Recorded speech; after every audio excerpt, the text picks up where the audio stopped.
Pemerintah Jepang telah mengumumkan bahwa mereka akan menerima maksimal 800.000 warga negara asing dengan visa tokte Gino. Lo tahu nggak? Ada sebuah negara maju yang sekarang lagi diambang kiamat. Jepang.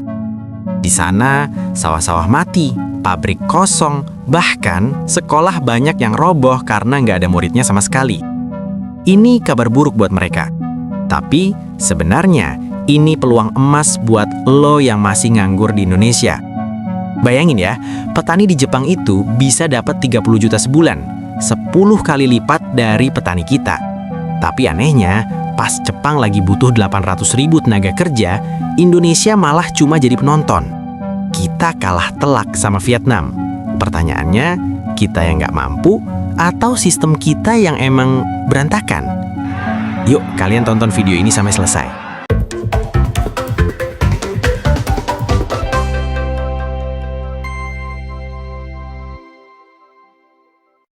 Jepang itu sekarang isinya orang tua semua.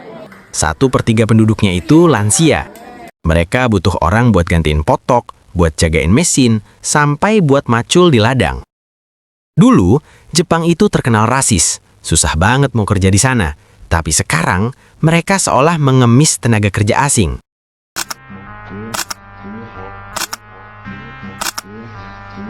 Ternyata di Jepang sedang terjadi krisis, bukan krisis moneter, tetapi krisis tenaga kerja. Teman-teman tahu nggak ya, sampai 4 tahun ke depan nih, tahun 2029, Jepang itu membutuhkan lebih dari 800.000 tenaga kerja asing buat membantu perekonomian mereka, buat mengisi posisi-posisi yang kosong di pabrik-pabrik, di kantor-kantor, di perbankan, di sawah-sawah, perkebunan, pertanian yang ada di Jepang. Pemerintah Jepang telah mengumumkan bahwa mereka akan menerima maksimal 800.000 warga negara asing dengan visa tokte Gino.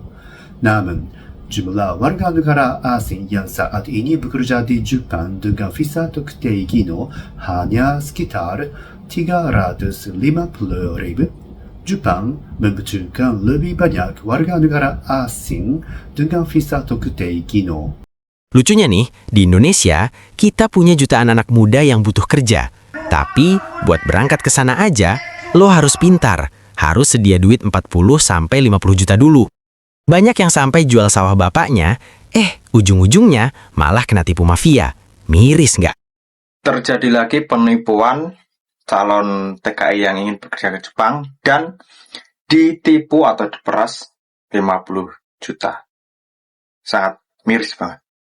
Jadi, di artikel ini menjadi pembelajaran ya, menjadi contoh bahwa sangat penting bagi kita yang ingin berangkat ke Jepang untuk mengetahui alur proses dan terutama LPK yang kita ikuti itu sudah mempunyai izin atau belum. Nah, dan ternyata tadi dicek belum mempunyai izin. Coba deh, kita lirik Vietnam. Kenapa mereka bisa juara? Karena mereka serius. Dari SD, anak-anak di sana udah wajib belajar bahasa Jepang. Begitu lulus, mereka udah siap tempur. Sedangkan kita, prosesnya panjang, berbelit-belit, dan informasinya gelap.